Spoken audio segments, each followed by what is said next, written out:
Good afternoon to all. Welcome back to 10th Standard Social Online class.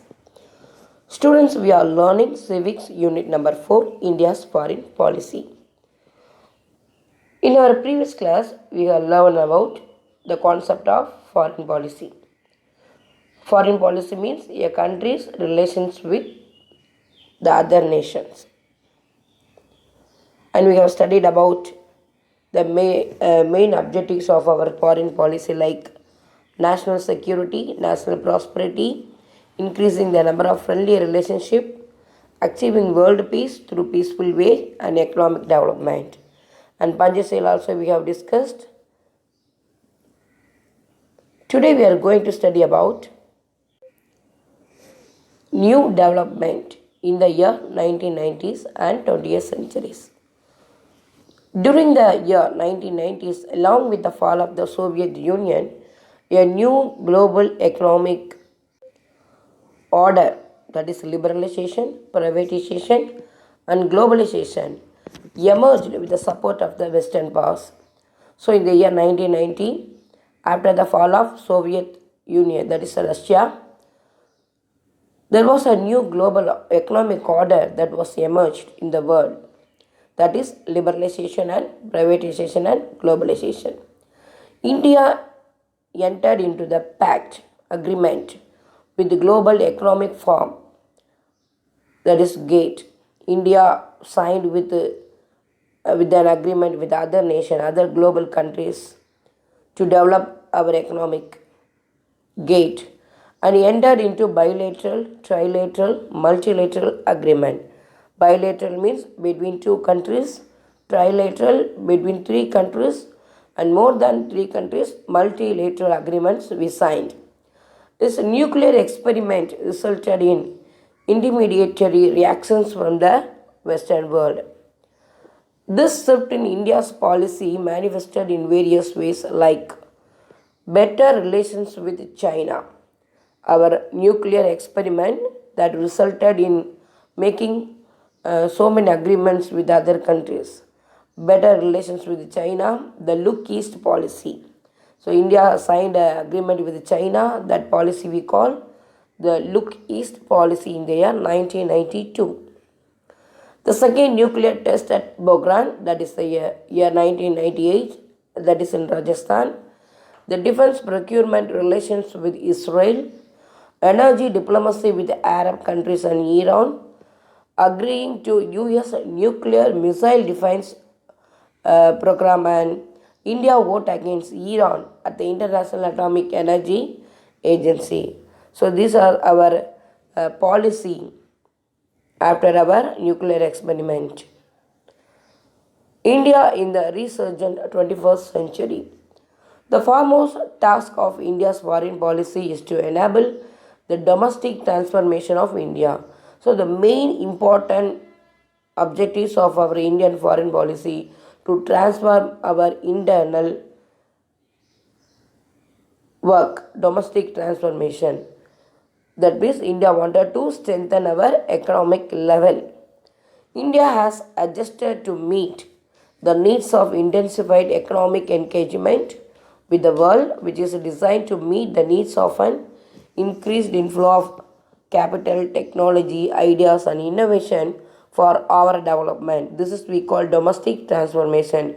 India wanted to increase its capital, its technology, ideas, and innovations to develop our economic level. So, and our re-emergence is a main important need is one of the world's leading economies. India engages with current global subjects and articulate its international policies in order to gain a prominent place and makes its presence felt on a global scale. It has joined a numerous global group like Group of 20, that is G20, IBSA, that is India, Brazil, South Africa, and BRICS. It consists of Brazil, Russia, India, China, and South Africa, which gives a more scope for India to play a larger role in global affairs. India's global security concerns are reflected in its military modernization maritime security, and nuclear policies. Now, India emerges as a major voice in global decision making and management and as a bridge and balancing power in the emerging global strategic architecture. So, India became a major voice in the global level in decision making and management. The response of our policy makers at economic, political, and strategic level have enabled India to emerge as a great potential power, though it faces enormous developmental changes. These challenges include sustaining the country's economic growth rate. The first challenge to maintain, to sustain, to develop our economic growth rate and increase our energy level and security. Non military issues like climate change, energy security, competition for scarce resources, food and water security, pandemic, and migrations. So, these are the non military problems. What are the non military problems? Climate change is one of the major problems for our country, and energy security.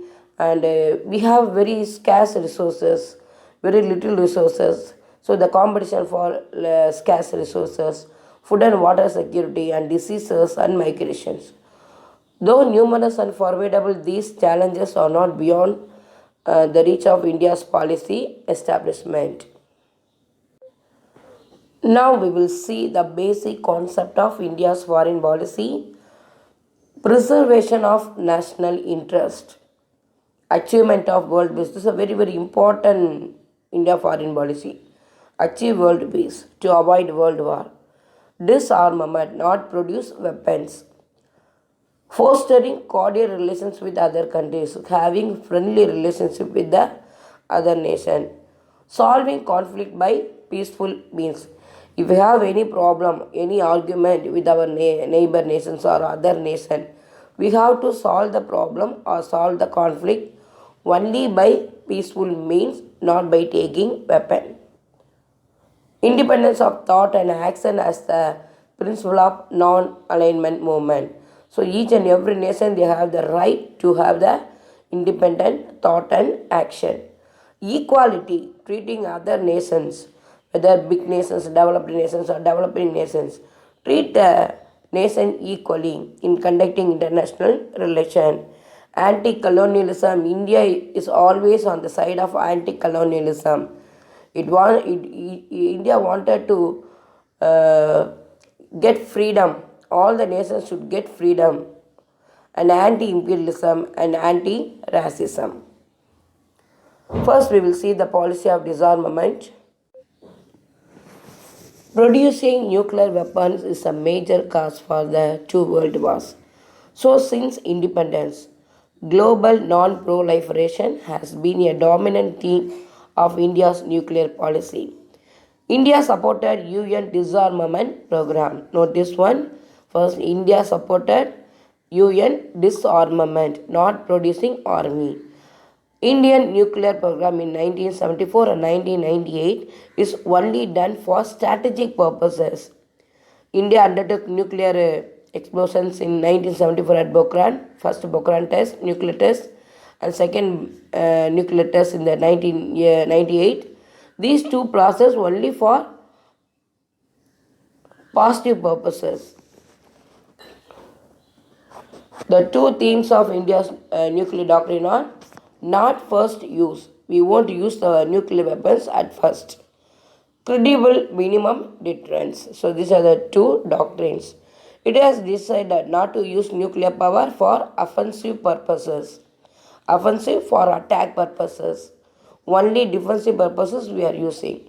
And would never use against any non-nuclear state. Indo-US civilian nuclear deal marks a significant progress in India's foreign policy.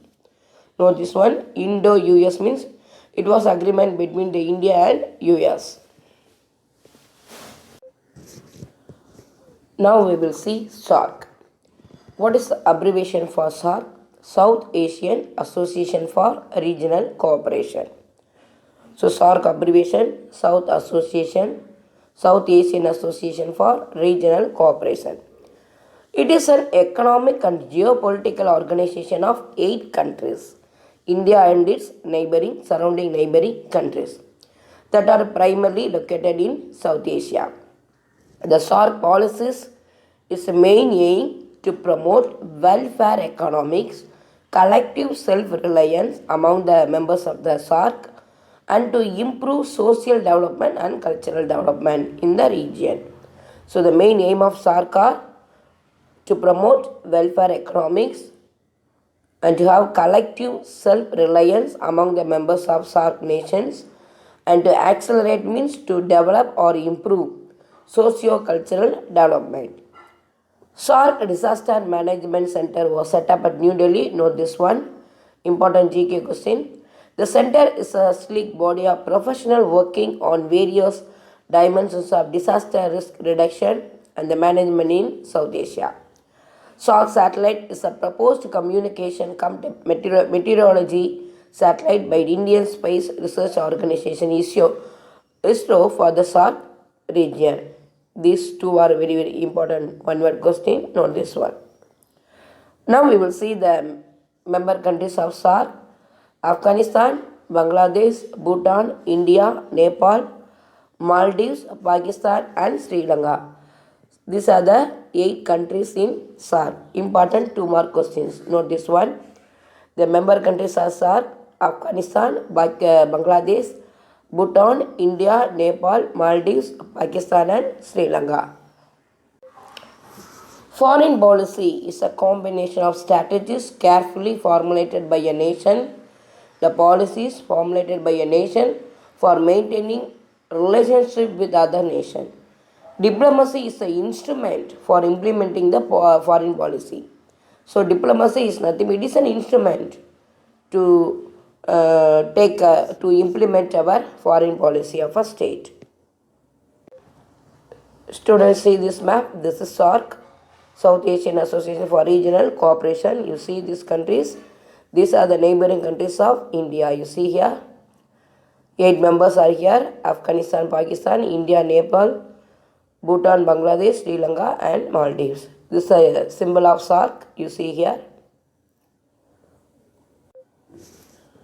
Now we will see the contemporary context change and continuity of India foreign policy, prioritizing an integrated neighborhood first policy. India's foreign policy has always regarded the concept of neighborhood, to have friendly relationship with our neighbor nation, is one of our widening concentric circle around the central axis of historical and cultural commonalities. India gives political and diplomatic priority to her immediate neighbors and the Indian Ocean island state like Maldives. This centrality of neighbors in India foreign policy stems from the clear understanding that a peaceful periphery is essential for India to achieve her multi-forest development goals. So India have development goals. We have so many goals to achieve. So if we want to achieve our development goals, the first step to have friendly relationship with our nearby neighbors. India provides neighbors with the support as needed in the form of resources, equipment, and training. So India also gives support to our neighbors by giving resources, equipment, and training also. Greater connectivity and integration is provided so as to improve the free flow of goods, people, energy, capital, and information. Next one, bridging diplomacy and development. One of the major objectives of India's foreign policy is to leverage international partnership for India domestic development. This include improving technological access, India having and accepting or the technology access, sourcing capital, gaining market access, and securing natural resources. Third one, a gradual transition from look east to act east. So India, it transfer from look east to act east policy. Southeast Asia begins with Northeast India. Myanmar is our land bridge to the countries of the Association of the Asian, Southeast Asian nation. Note this one. Myanmar is the land bridge. The purpose is to ensure a stable and multipolar balance of power in the Indo-Pacific and to become an integral part of the Asia. This policy emphasizes a more productive role for Asian and East Asian countries. The three big elements in our Eastern policy are stronger emphasis on physical connectivity, commercial connectivity, and security related. These are the three big elements for our Eastern policy. And economic development. Currently, India's political move are being influenced by economic imperative. Many nations are moving to forge better relations with India. So most of the nations they are making some friendly relationship with our nation. Accelerated, balanced, and inclusive economic development is our primary goal. Note this one: accelerated, balanced, and inclusive economic development. India achieves this by ensuring peace and security by leveraging the nation's international partnership to obtain all that is needed to fuel economic development, market, investment, technology, linkage, mobility of personnel, fair global governance, and a stable and fair environment conducive for growth. India is a leading power. India is become one of the leading power in the world. India is a member of the G20, the East Asia Summit, and BRICS coalition, a testament to its status as a large country with a fast-growing economy. India aspires for permanent membership of the UN Security Council. India now has an increasing range of interests which are anchored in different parts of the world and which stem from a wide range of factors like need to secure energy, vital natural resources, imperative of maintaining open shipping, land, seeking investment and trade opportunity, etc. Need to secure trade access.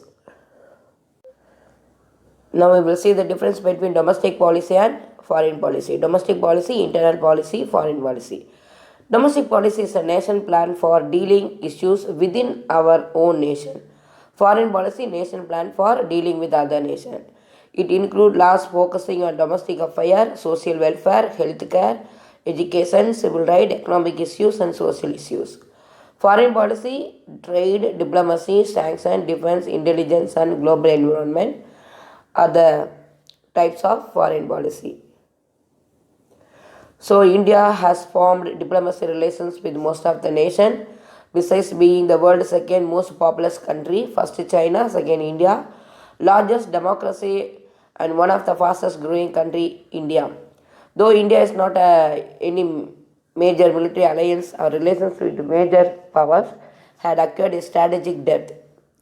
Our common fight against terrorism as a particular element of strength, India has asked help to achieve world peace and security and socio-economic development, while at the same time it worked for peace, freedom, progress, and just to all nations and people.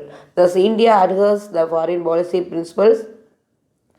In international relations, there is no permanent friend and there is no permanent enemy. Only our interests are permanent.